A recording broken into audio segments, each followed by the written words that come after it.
Сега ми текна Ангелина, најс. ме подсети, само уште ова. Се сеќавам ова, Господ ќе намери, Господ ќе намножи, ми се расипа камерата. И одеднаш беше тоа, значи не знам предко првата, втората, трета камера ми ова.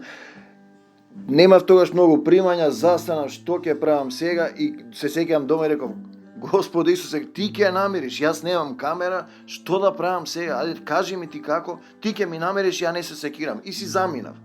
Замислете, истиот ден добивам порака од двајца од Лондон, тихо ти испративме пари. Аха, каде ми, зошто ме испративме? Нисум им рекол ни ништо. Парите стигаат, на овој во Австралија што е Димитар, му се јавувам, му викам: абе вака и вака имам проблеми.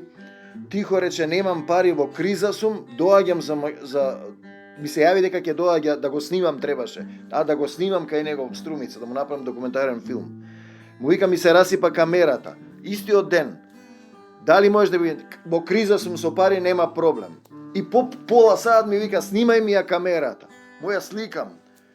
И му викам: имам волку пари. Значи тие кога што ми пратија од Лондон во фунти, не знам колку беа. 200 на пример и 15 евра беа. И му викам, и он ми вика: купив камера, ја носам.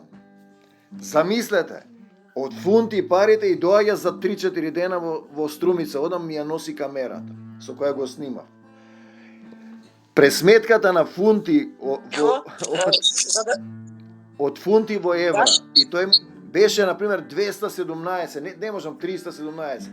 Толку беше камерата, а овој ми купи уште една батерија.